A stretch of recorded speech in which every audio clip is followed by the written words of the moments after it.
To many, death would be the scariest thing that one can think of. But to others, death seems more of an inevitability, something that they can't control but they know is coming. Tupac Shakur, actor, poet, rapper, a person that most of us really know or that we really think that we know. Tupac was one of the hottest people in the 1990s, one of the hottest rappers, starring in over 6 films and letting out 11 studio albums. But there are a lot of things that you don't know about Tupac Shakur. Let me give you 8 surreal facts about Tupac Shakur that you've never known before.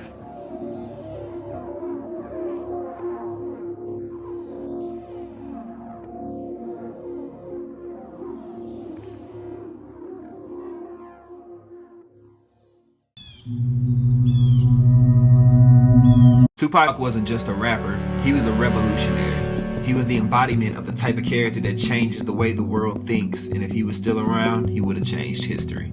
At the age of 16, Tupac became the youngest national chairman of the New African Panthers, himself then getting FBI attention. In his FBI file, only 104 pages out of 4,000 are released to the public. The rest of the 3,896 pages are censored for national security. Tupac quit the African Panthers when he believed the Nation of Islam infiltrated it. The next leader after Shakur was, surprise, surprise, a member of the Nation of Islam. Tupac got into a constant war of words with the Nation of Islam throughout his rap career. They would follow him everywhere, trying to make it look like they were associated with him to get his approval because he was a Shakur. Tupac hated the Nation of Islam because his family was connected to Malcolm X, and his family blames the Nation of Islam for his assassination. With the help of Mutulu Shakur from prison, Tupac starts a movement entitled Thug Life. Tupac helps enforce truces between rival gangs, including the Bloods and the Crips, under Thug Life.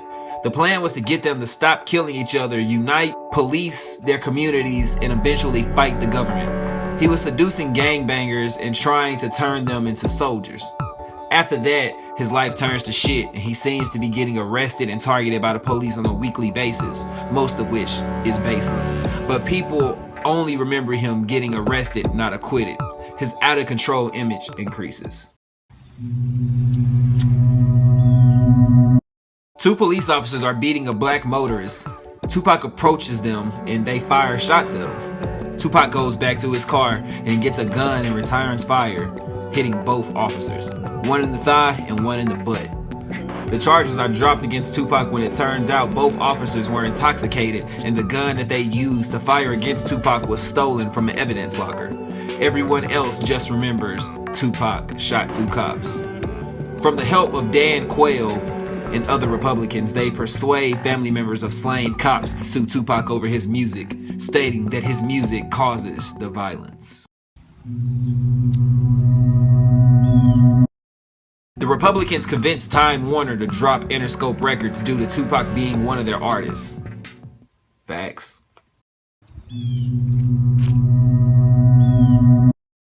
Tupac refuses to remain silent about Jimmy Henchman and Haitian Jack, announces them as FBI informers, and publicly humiliates any other rappers being extorted by them or associated with them, i.e. Biggie, Puffy, etc. This causes many East Coast rappers and street gangsters to dislike Tupac.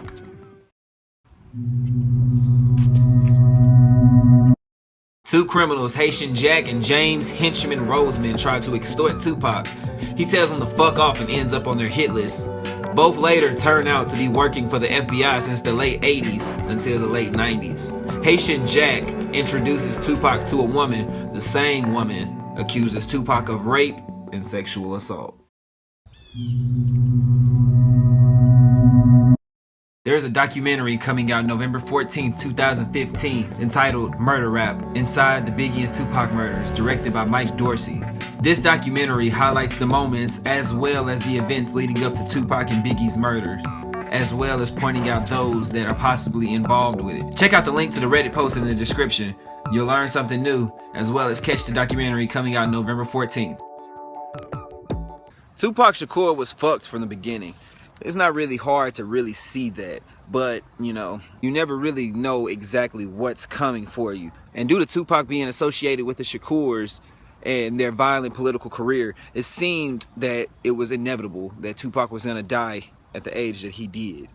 Be that may, as sad as it is, through Tupac's career, he exceeded the expectations that he'd seen for himself, even celebrating and being sad at the same time on his 21st birthday. I don't know much about thug life, and I don't know much about, you know, the Black Panthers, but being on the run from the FBI since a child, while having Mutulu Shakur being part of the 10 most wanted FBI and your mother being in jail for being a Black Panther, seems that Tupac was doomed from the beginning.